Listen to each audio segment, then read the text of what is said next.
हा बघा गाजराचा हलवा किती छान वाटतोय, किती सुरेख वाटतोय। माझ्या मुलाला खूप आवडतो गाजराचा हलवा। तुम्ही पण करून बघा, खूप छान होतो। आणि माझा व्हिडिओ जर तुम्हाला आवडला असला तर लाईक आणि सबस्क्राईब करायला विसरू नका। श्री स्वामी समर्थ सर्वांना।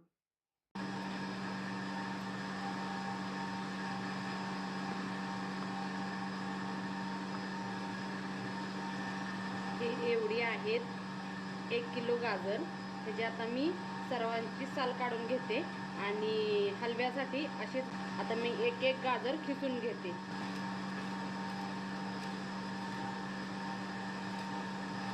अशी एक तुम्ही कॅरी बॅग घ्या।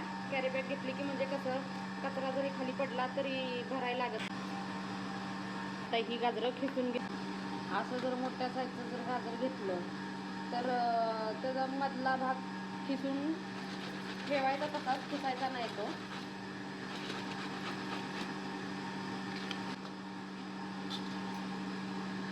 हा बघा, असं गाजर खिसायचं म्हणजे हलवा एक नंबर होतो।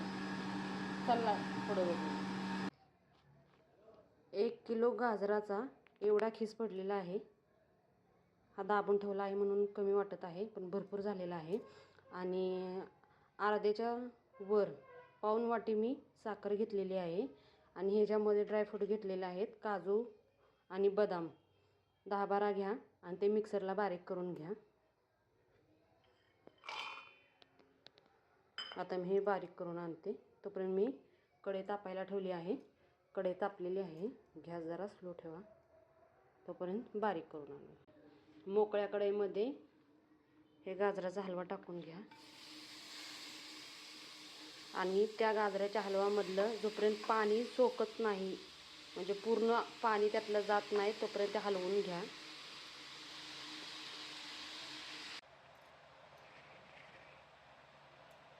हे बघा, मग अशी गाजराचा हलवा किती वर होता। आता ह्याच्यातलं पाणी आटस तोपर्यंत हे चांगलं हलवून घ्यायचं। म्हणजे कसं पाणी आटलं ना टेस्ट छान, तरच त्या हलव्याला एकदम खूप छान हलवा लागतो। तुम्ही या पद्धतीचा हलवा करून बघा, तुम्ही मला सांगा की खरंच खूप छान हलवा झालेला। कारण की गोड कोणताही पदार्थ केला तर छोटीशी चिमूट मिठाची टाकावी, मिठाशिवाय टेस्ट येत नाही।